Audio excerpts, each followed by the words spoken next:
लोग क्या पूरा हिंदुस्तान तवक्को कर रहा था। ये जो आज ये मसला स्टेट का जम्मू कश्मीर का दर्जा और स्पेशल स्टेटस का दर्जा जो जम्मू कश्मीर का है, ये जम्मू कश्मीर की बात नहीं रही, ये पूरा देश देख रहा था। दुनिया में जहाँ जहाँ लोग बसते हैं, हमारे जो हमारे सपोर्टर हैं, वो लोग उम्मीद कर रहे थे कि 15 अगस्त को ऑनरेबल प्राइम मिनिस्टर साहब जम्मू कश्मीर को कोई तोहफ़ा देंगे, लेकिन 15 अगस्त भी हमारा मिस हुआ। लेकिन कल जब परसों रात को ये खबरें चली कि कल बिल पेश हो रहा है, तो लोगों को यही तवक्को की थी कि जम्मू कश्मीर का जो वादा प्राइम मिनिस्टर साहब ने किया था, जो वादा हिंदुस्तान के होम मिनिस्टर साहब ने किया था, जो वादा ऑनरेबल सुप्रीम कोर्ट ने किया था, वो वादा निभाएंगे और कल जो बिल आएगा जम्मू कश्मीर को अपना स्टेट का दर्जा वापस मिलेगा। लेकिन बदकिस्मती के साथ कहना पड़ता है कि वो स्टेट का दर्जा का रेजोल्यूशन लाने के बजाय, वो बिल लाने के बजाय, और एक न्यायिक शोषा लेके आ गए कि भाई जो मंत्री को ईडी पकड़ेगी या किसी चीफ मिनिस्टर को पकड़ेगी या किसी भी सरकार को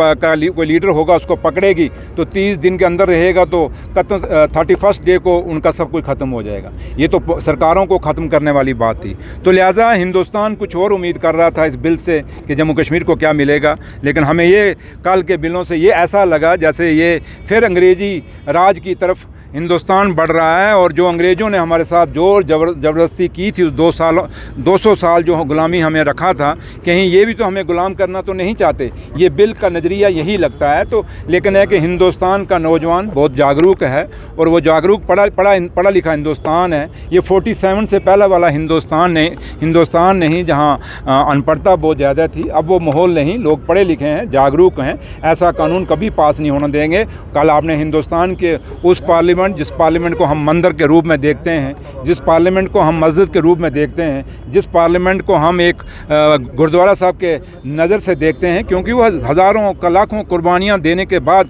उसकी नींव जो है कुर्बानियों पे टिकी हुई है उस पार्लियामेंट की। तो इसलिए उसको जब हम ऐसा एक पवित्र स्थान देखते हैं तो उम्मीद यही करते हैं कि वहाँ से जो भी कानून निकले वो हिंदुस्तान के भविष्य के लिए निकले, इन नौजवानों के रोज़गार के लिए निकले, इन नौजवानों को जोड़ने के लिए निकले, ना कि हम हिंदुस्तान को टुकड़े करने की कोशिश करें। बल्कि इस हिंदुस्तान की वो जो खूबसूरती है, अनेकता में एकता, उसी अनेकता और एकता को अगेठा रखने के लिए ये काम करेंगे। हम ये उम्मीद करते हैं। लेकिन अभी भी कहते हैं शाम का बोला हुआ सुबह वापस आ जाए, तो उसको बोला नहीं कहते।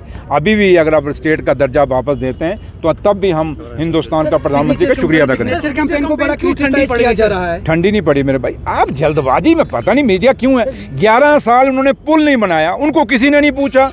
आज हम हैं जनाब पुल क्यों नहीं बना। अभी कहीं कोई ट्वीट करता है, कोई फेसबुक पे मीडिया वाले चढ़ाते हैं जनाब ये सन्नत नगर पर पुल क्यों नहीं बना। वो भैया 11 साल का तो उनको साफ पूछो, ये 11 साल में के कोटे में है ना, हमारे कोटे में तो नहीं है। लेकिन जब से मैं आया हूँ, आप देखें उमर अब्दुल्ला सरकार आई है, उमर साहब ने हुकूमत संभाली है, आज काम फास्ट हुआ या नहीं हुआ, ये आप खुद देख रहे हैं। ये हमारी तारीफ़ करिए। हाँ, रही बात जहाँ तक है, अभी 15 अगस्त आज कितनी है, आज मेरे ख्याल 20 है, 21, तो 6 दिन में आप कहते हो क्या हुआ सिग्नेचर कमेंट का।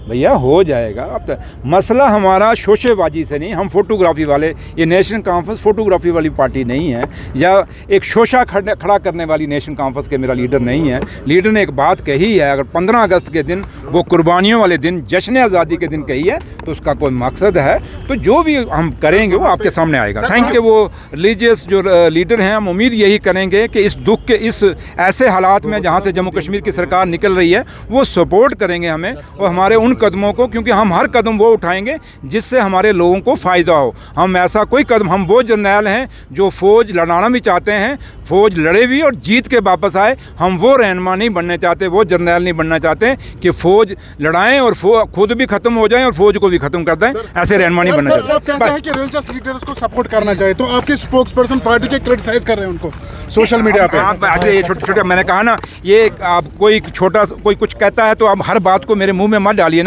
नेशनल कॉन्फ्रेंस की लीडर, मेरा लीडर डॉक्टर फारूक अब्दुल्ला साहब क्या कहते हैं, मेरा लीडर उमर अब्दुल्ला साहब क्या कहते हैं, वो मैटर करता है। सुरेंद्र चौधरी क्या कहता है वो इतना मैटर नहीं करता। आज आके ओवरऑल जो डिसीजन होगा वो उमर साहब का होगा और फारूक साहब होगा। और रिलीजियस लीडर को हम कभी इग्नोर नहीं कर सकते। वो हमारे हम हमेशा क्योंकि उनके बताए हुए रास्ते पे हम चलते हैं, और उम्मीद ये करेंगे कि वो हमें जो रास्ता हम चल रहे हैं, जिस मुसीबत से हम निकल रहे हैं, रिलीजियस लीडर हमें सपोर्ट करेंगे।